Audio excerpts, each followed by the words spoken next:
Today we have so much stuff to talk about. So first of all, we have this. This isn't games related at all, but it is everyone related. They are removing any way to use Windows 11 without creating an account and identifying yourself. It's not like Linux that you can just install and have a go at it. You have to. Like, you will see this screen. You have to create an account with Microsoft to use Windows. Dude, it's straight up bad. Let's see what people say. Everyone here has Apple and Google accounts on their phones where their entire personal life is with a microphone and camera, but they whine when it comes to putting it on Windows. Dude, because you can only fit so many cocks in your mouth. Just because you had to give up a little bit, or you gave up a little bit, it doesn't mean you can keep on giving, okay?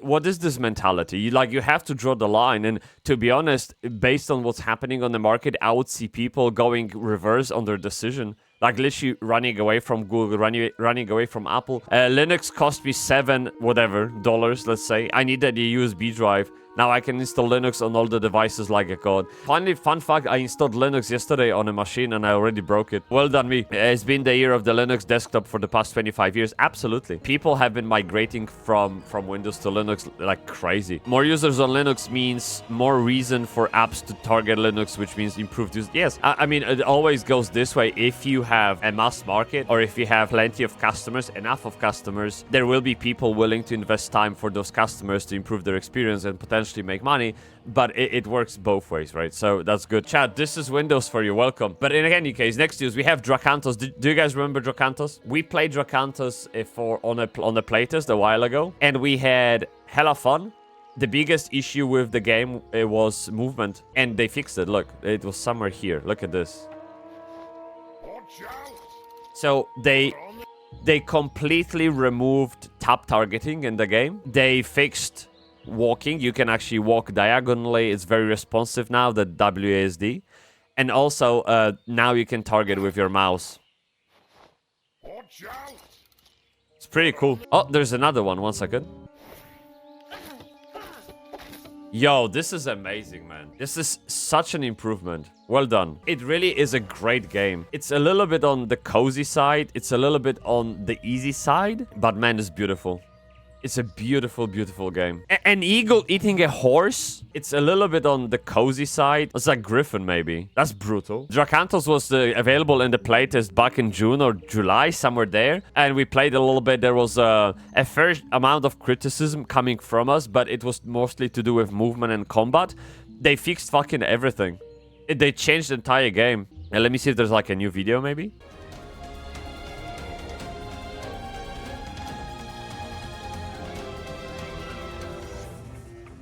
It's amazing, man.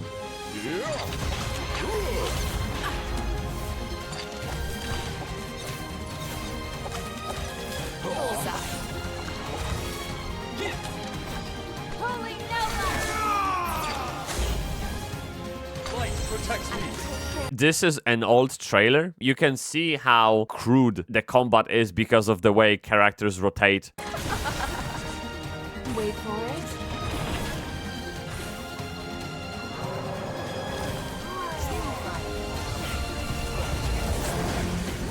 Yo! Great pause, by the way. I never ever reached a single boss, which is a shame. I just managed to go out of town and do some basic quests and grinds.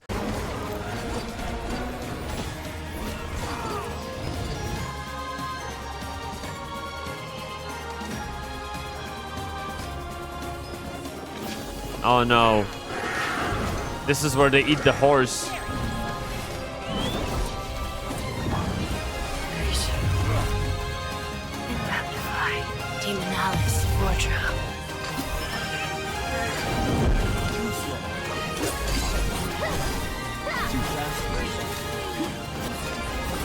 That was pretty cool.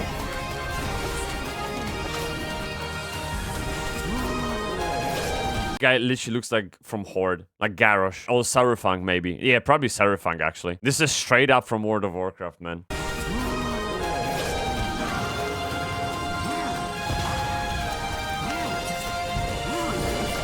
Yes, dude, Whirlwind. Very nice. Don't waste my time. Finally.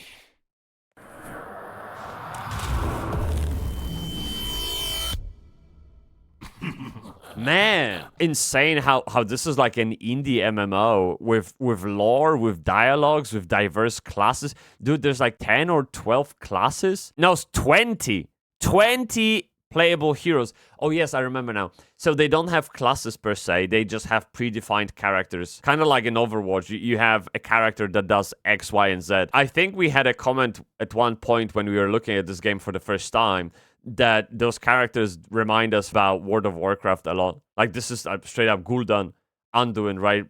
Bronzebeard. Yeah, Jane Proudmoore, Saurfang. I absolutely love that vibe. Someone took World of Warcraft and turned it into a 2D pixel art game. Honestly, I don't mind that at all. So yeah, this is Drakantos for us. I don't think they announced anything else. Yeah, I mean, another one. Do you guys remember when we talked about this? This has now gone live. So if you're into Final Fantasy and Monster Hunter Wilds, we have the collaboration live, and when you log in, you get to get gear and more gear and mounts. There you go, very nice. Flintstones, there you go. Cute birds. I mean, to be honest, it doesn't look that bad. I was expecting much worse. It looks quite awesome. Not awesome enough to obviously subscribe and pay for the game. I'm like 100% sure that this is all locked behind 300 hours of gameplay. So we have World of Warcraft Legion remix. It started yesterday. It's a big shit. It really is. You guys know that I love Legion. It's one of my favorite expansions. Let's watch the trailer for it. I have witnessed this battle before. They who would stop at nothing to destroy our world. And the heroes who would sacrifice everything to save it.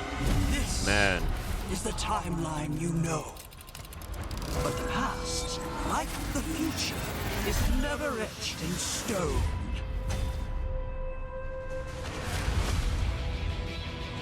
This time, yes, experiment with new variables. We play with power. We wield weapons of unimaginable strength.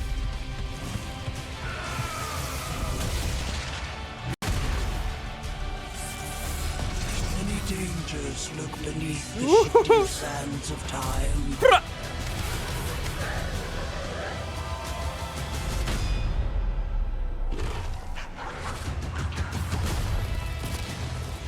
Grow stronger and faster to face them. yes. So will the enemy. Tell me, Time Runner, are you prepared? I haven't heard this one in a while. Are you prepared, man? Oh, there's more. What? Oh, cutie bird. Are these house decorations? Dude, we just got to play it now. I might not have WoW completed 100%, okay? Like achievements and all of that. But I will complete housing 100%. I will have everything from housing. This is the moment in which we see Illidan. Dude, this is such an iconic character. It's just unbelievable. It's the expansion in which we see him for the last time. And now just to give you an idea what the fuck is going on. We are getting an entire expansion, which usually lasts 2 years. Yet you have 100 days to finish it. That is the beauty of remix. If you played World of Warcraft Mists of Pandaria, the reason why it was fun is because you were insanely overpowered. It's like you were level 60 and went back to Elwyn Forest. So you just dive in, fuck everything up, you relive the moments, and you get out of here. And the best part is you're getting mounts, you're getting house decorations, appearances, and that all of that stays with you beyond Legion. So if there's any... Okay, new artifacts, weapons, new and legacy rewards, time-worn keystone dungeons, heroic world tier. This is very interesting. I can't wait to give it a go. Time-warped obelisks and class order halls. We will be on Argus by November 18th. Seat of the Triumvirate, Antares the Burning Throne. This is the final raid where you kill Argus. Like literally in a month. You will be at the end. Since December 9, right? Catch-up opportunities, remix content updates, and more rewards. Guys, if you wanted to experience WoW, I highly recommend to jump into Legion Remix. It has nothing to do with WoW Classic. It has nothing to do with WoW Retail. But you can relive quickly. Like, you can get that injection of fun condensed in 2 months. Not much, so it's not like a lifetime commitment. And just get the fuck out of it without paying for any expansion, nothing. You just buy a sub and log in. It's that simple. Yo. What do we have on the character right now? We have some spells. We have some weapons. Okay. Do I have a mount? Yeah. There is a mount. I have Swift Purple Griff. I can't even fly yet. All right, good. Going back to the news, I never come across a business model in which you would have 2 subscriptions, plus cosmetics, plus cash shop, plus premium currency, plus give me money kind of business model, okay? It's just on another level, man. Each subscription doesn't even give you 1 month. It gives you 28 days. Do you know what I mean? You have 28 days. So over the year or whatever, how long you're gonna play this, I hope you don't play this for a year, to be honest. You'll pay more. And we have optional. Dude, there's no way you can play a game seriously without subscription. Yes, you don't have to pay it to play it, but dude, of course you're gonna pay for it. It's like playing old school RuneScape without the bond. Just not it. So you have $14, $21. The only thing that this game has going for it is graphics. Graphics in this game are absolutely insane. Look at that.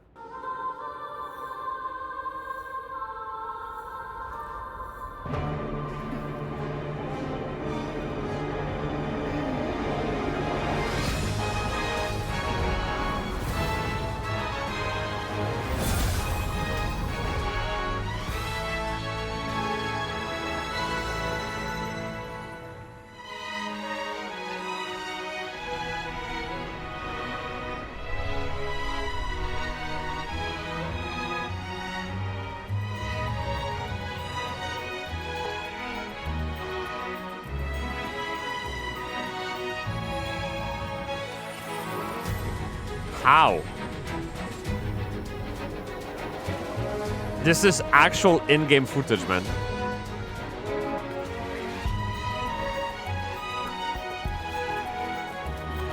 How?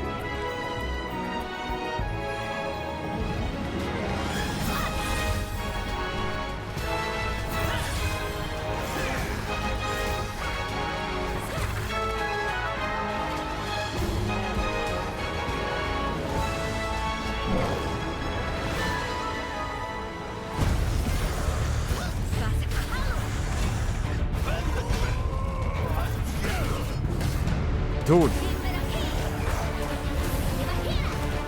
So, when I ask a question how, I know how. It's right here. This has been on my mind for a while. You know how all those Korean games that are coming over to the West are far superior in graphics? They are absolutely beautiful. How do you think they afford talent, resources, time to make games look like that? Well, they just make so much money, they can spend that money to make the game look like that. And at the same time, because the game looks like that, and you have boobas, you have vagas, you have cash shops, and pretty much every item is well crafted and it's like visually desired, it makes the cash shop work. In return, people spend more money so they can invest more money into the game. It's like a loop. It's a circle. They can buy time to make a game look like this infinitely. By the way, I don't mind the booba shots. Maybe it's a little bit like overtuned here and there for the excitement of the player, okay? Let's say that.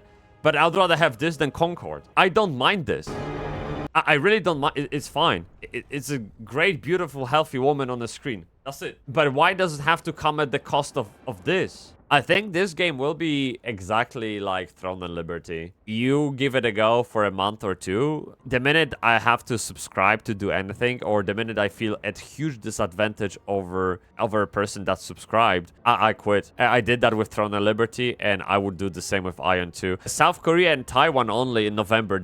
Okay, that's where I have the date in November stuck in my head, and then Western regions get it in mid-2026. Need to see more to get hyped? Well, I'll link you the subscription model. Maybe then you will be hyped. You get me, bruv. Aion was the game that my wife and I made us meet. Spent together 4.5 years later, got married, and 11 years been together, now a newborn. Okay, great. We'll definitely come to Aion 2 just to experience the same nostalgic feeling. I promise you there'll be nothing nostalgic about this, just like they ruined Lineage 3 with Throne and Liberty. They better not be able to use flying mount as spawns while you're in air. Nintendo invented that. You reminded me of World of Warcraft being affected by that lawsuit. A quick off topic. WoW Midnight will no longer have the mechanic of catching pets and battling pets. You still, of course, will be able to catch pets, but it won't be through combat and capture and that kind of duel that you used to have. I think, straight up, this is in light of what happened with Nintendo. They just protecting themselves going forward from a lawsuit. I hope big companies would challenge Nintendo on this copyright war. I can kind of accept Nemesis system, but Pokemon has nothing unique to them. I only worry that it will stop developers from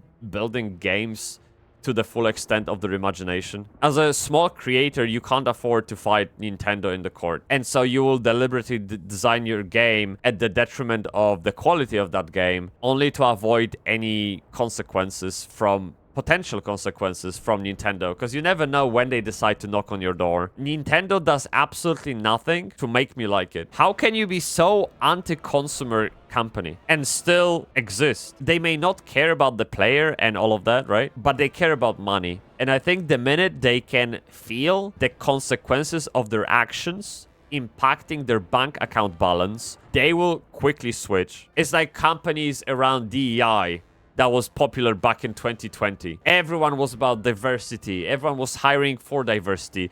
Colors everywhere, okay? Okay, and now that DEI, like the whole wokeism, that entire virus is just going away, is getting smooshed. All of a sudden, Microsoft rules out entire diversity policies and all of that. Because companies are all for profit. They only exist to make money. And the minute they can't do it, they will suck your dick to make it again. In China, undead race in World of Warcraft don't have any bones and injuries exposed. They're all like nice covered in that skin. Because in China, games apparently can't... There's like extra regulation or whatever. They reworked World of Warcraft graphics essentially to accommodate the Chinese market. Just another example of companies preferring profit over integrity. It doesn't have to be company. I mean, content creators take sponsorships from companies that they don't believe in, but they take money because they have to pay rent, right? Like, I mean, it's that simple. So there's always the question of profit over integrity.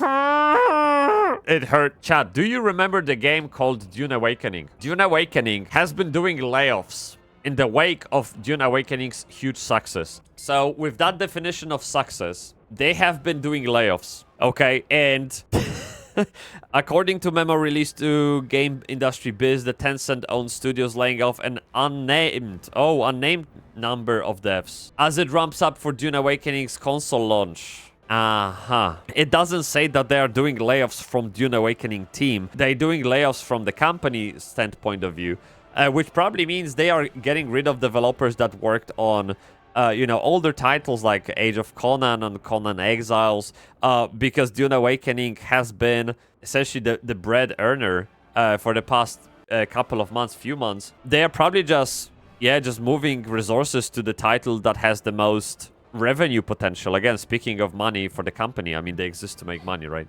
Dune sleepening, you mean? It's not that bad, man. This is really... I mean, I had fun playing the game. But also, they are bringing changes to the game, which this video covers, apart from the layoffs. I just wanted to watch that with you before we sign off, okay? Today, we're going to go over some news that has surfaced throughout the week, as well as the updates that have been going on. Look at this. What is... I've never been here. What is this? Test branch. The video playing in the background is a tournament that was held on Harmony last night. It was absolutely hilarious, laggy, and a ton of fun. We actually capped the entire... I love how he sandwiched laggy between two good things. Listen to this shit again. Absolutely hilarious, laggy, and a... Hilarious, laggy, ton of fun. And ton of fun. Laggy, but hey, ton of fun, okay? We couldn't play it, hey, ton of fun. Actually capped the entire deep desert to where nobody else could even join. It was nuts. Over the past few weeks, they've been doing an absolute ton of changes on the public test branch, and supposedly we're getting all of those updates pushed to live this Tuesday. A few of the notable changes that are coming in this next update are the recoverable vehicle, as well as the loot changes to the deep desert. I go more in detail on the new loot system in my other update videos, so be sure to check those out. But the vehicle recovery, oh, we're gonna go over that right now. What is this? I'll be honest with you, I'm not really happy about it. Not because it's a feature, but because Funcom goes way overboard with the feature. In my opinion, you should only be able to recover the vehicles that you can already vehicle backup tool, such as your light ornithopter, your treadwheel, or your sandbike. Everything else is just dumb. It literally takes away all the danger and the threat away from Arrakis. I've said it once and I'll say it again. This feature is literally just a lazy implementation because Funcom can't fix their game. The community loses a ton of vehicles due to Funcom's... Okay. He is not holding back. I'm sorry for saying the thing about sandwich. Okay, he's not... He's good. He's good. Yeah, he's fine. Code. And in return, that's a lot of support tickets that they have to deal with, which is time and money on their end. So what do? They add a feature in the game where you can just buy back all your vehicles that you lose. Not that it makes any sense lore-wise or game-wise, but because it saves them time and money. If you don't know what I'm talking about, this is how it works. Let's just say you're out and about, you make a mistake or get outplayed, and then all of a sudden you get eaten by the worm. Your vehicle's gone, and typically you'd have to go and farm another one because that's the logical thing to do. Wait. Recovering vehicles for a fee. Destroyed vehicles can be restored from the recovery mode in the vehicle backup tool with reduced maximum durability. It was also quite awkward and against lore. It had nothing to do with the lore and nothing to do with the setting when for the first time Worm ate you and you were given back the sand bike. It's the same shit that doesn't make any sense in the world, but makes the game even easier for the players. It's the logical thing to do. Not anymore. The threat in Arrakis is completely gone. How much? Guys, do you see this? 500. Do you know how it's not? It's nothing. 500 is on the My biggest pet peeve with Dune Awakening is that it's so fucking easy. It's the easiest game of my life. I played it with my dick and I succeeded. Removing any more danger from the game, which now obviously in this case comes from the worm and from you being a little bit not careful. Removing that, it makes the game even easier. You can be even more careless. Because there's no consequence to your action. 500 gold! We have hundreds upon hundreds upon hundreds of thousands of gold in our house right now. Why would you ever go and grind materials and items to build a new sand bike when you can just spend 500 gold that is probably right now in your pocket to avoid all of that? What a bad idea, man. Bad idea. You can just pull out your VBT and recover your vehicle no matter what it was. It comes back with only a 15... That's right. No matter what it was. What is the most expensive shit to do? Like MK5, MK6 vehicles. Losing them is like losing a limb. You don't have to worry about losing it anymore. Come on, Funcom. Stop making fucking Candy Crush out of this game. Jesus. % damage decrease as well as a full tank of gas. And again, I think this feature is fine for your main mobile vehicles, but you do not need to be recovering a transport and a crawler. If you lose those items, it's because you got outplayed or actually made a mistake. And I'm Exactly. Feel the consequences. You dead? Okay. Buy back 500G. What the fuck? I'm so mad right now. I shouldn't have played this video. If you got Funcommed. If you lose it to their spaghetti code, that's on them, and they need to fix their game. Yeah. Because in my opinion, for the bigger vehicles, this feature ruins the end game. And I don't... True, and he said it right. Like, I agree 100%. Why would you lose a vehicle if it wasn't for a fair fight, right? Well, because of the spaghetti code they have in the game. All the lags, all the bugs, all the desyncs make you lose vehicles, and now people can't go back to complain about that because they can just recover it for 500G. Oh my god. Dude, I need to lay down. I don't know if you noticed or not, but it was only 500 Solari to recover your sand bike. If I'm not mistaken, I think it's only 5,000 to recover a full transport thopter. In any server you play on, that is essentially free. It is the dumbest thing I've ever seen. If Funcom is going to have a feature like this, they need to have that thing cost millions. A new thing they're adding is anytime you enter your property, you'll see this new sub-thief console on your HUD. It'll tell you if your shields are active or not, as well as how many more days of power you have. Oh, this so you is don't actually always good. Constantly have to go check I like your that. sub-thief. It's nice to have the constant reminder every time you come home. Yeah. Because I'll be honest, I don't Dude, I need to log into our house, by the way. check mine every single day. Something else we're getting this Tuesday, which I'm personally most excited about, is the new Dune Man build set. It's definitely one of my favorite sets, so I'll be pretty happy to see it finally be in this looks legit. Yo. And by the way, this is the response to the criticism how they only added like 4 elements. It was like completely mismatched with anything else we had in the game, and we only had 4 parts to play with. So people didn't know really what to do with it, and now they like deprioritized all the things in the game to like add more of those elements so people can create complete structures out of it. Well, I'll be pretty happy to see it finally be in the game. If you're a builder, you'll be happy to know the new replace item feature is now coming to the live. How many times have you built a base and then want to change up your design without actually having to break down your base? Well, now you can actually just replace whatever wall you want with another wall, as well as any other build item in the game. So that'll be nice to have, no doubt. Yes, that's in other good. news, there's been a lot of layoffs for the Dune team. I mean, sorry, redundance. And look, I'm not saying I want anybody to lose their jobs because I don't want anybody to go without a paycheck. But this could either be good for us as a player base or bad. We'll have to see. Losing 90% of your player base within 4 months is not a good look, no doubt. I don't know who or why they got laid off, but maybe we're getting some fresh people in there to maybe turn this thing around. The community was wondering if Joel still works there, and Iggy confirmed that he is, horrible toe shoes and all. I find this comment actually kind of hilarious because That said, on your side of things, nothing much will change really. If anything, is likely more patches and content may be coming now as we basically locked in to provide support for the game. That makes sense. It's not the Dune team that is being let go. It's the other people. Because Dune Awakening is probably making like 90% of revenue for the entire company. Because why would having less people make you have more patches and content for the game? The support has been lacking for a while, and it's almost like now that layoffs are happening, they want to buckle down and tighten ship. So I found that kind of amusing. And again, getting laid off sucks, I get it. How is it possible to be providing the community more support if you're actively saying that you're at work helping your buddies try to find replacement jobs? Good morning, Iggy.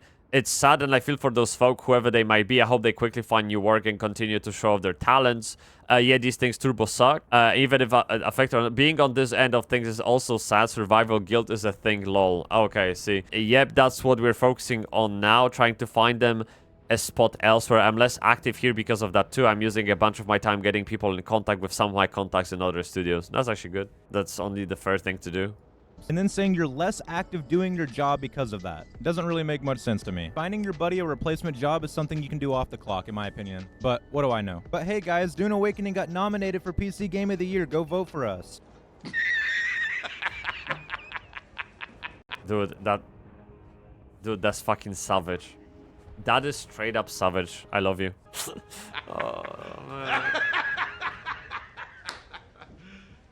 You serious? And look, I know I shit on Funcom all the time, but somebody has literally got to be the voice of reason for this company. There are way too many people in this community that glaze the developers like they're some kind of god. In reality, losing 90% of your player base in 4 months, again, is not impressive. I've been playing this game for a literal year now, and me and my group of friends have probably 10,000 plus hours in this game. We try to tell them what will make this game better, and they never listen. But they can continue doing whatever this is, and I'll ride the ship all the way down. I promise you, there is nobody in this community that wants this game to succeed more than I do. I promise you that. As we know, we're all looking for an update on the server merges, and Iggy commented on it again. It was supposed this can be fun, by the way. They have arena. I don't think I took part much in PvP in this game because I haven't been exploring far ends of the deep desert. I was focused on PvE. Fighting mobs feels bad, but maybe fighting players who have hopefully higher level of IQ could be okay. You know, you have to feel the enemy, block it at a certain time, and yeah, like there are things at play that you could manipulate a little bit to your advantage, and of course the enemy will try to do the same, so it could make the arena match interesting. I don't know, it's just, and yeah, and when there's no fucking ornithopters shooting you down with rockets, okay?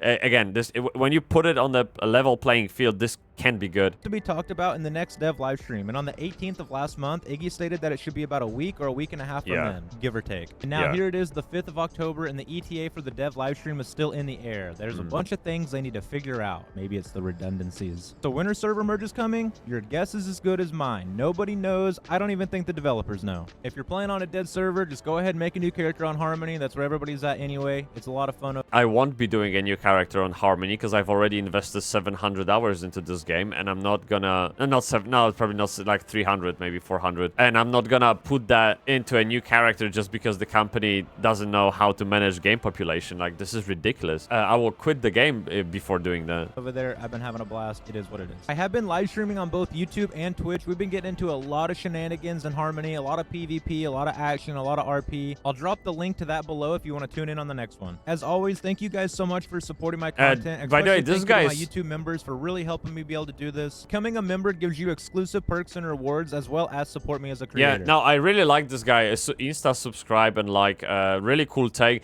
Obviously, you have some Karens that disagree. These are the same people that say Guild Wars 2 isn't pay to win. Just bunch of cocksuckers for corporate greed. Yes, please take all my money. Yes, yes, I will be loyal forever. Please take it all. I really like to see a guy who doesn't. Who isn't scared to voice his concerns. This is the kind of integrity I really like to see more on YouTube. Thank you for the video. That was really awesome. So what's happening? Chat, there it is. Big damage, okay? Now, do you guys remember the game Spirit Vale? We will be talking to Mr. Phil, who is the sole developer of that game. He is from Australia, so he will be flipped upside down on the camera, but nonetheless, I think we can still make it work. On the 18th of October, which means Soul Remnant will shift to the 19th, and Pioneer will be just cancelled. I'm not saying this is a bad game. I'm just saying that this isn't necessarily MMORPG. It's MMOFPS, and we play tested it twice, and I feel like it's okay to let it go. Now, speaking of Tibia, we're playing Tibia here. Basically, the stream starts 10 a.m. as always. We'll do yapping for 3 hours, and then we'll play 1 hour Tibia, okay? Is there any other public announcement that I have to make? Not really. Thank you very much for sticking around. I really fucking appreciate you, man. This is awesome. It's just such a shame that we don't have more time to play WoW Legion together. Hey, you know what? I will have to play the game by myself. Oh, goddamn. Oh, goddamn. It is what it is, man. You know what I mean? Like, yeah, I'm gonna have to push those buttons without you in the room. But yeah, thank you.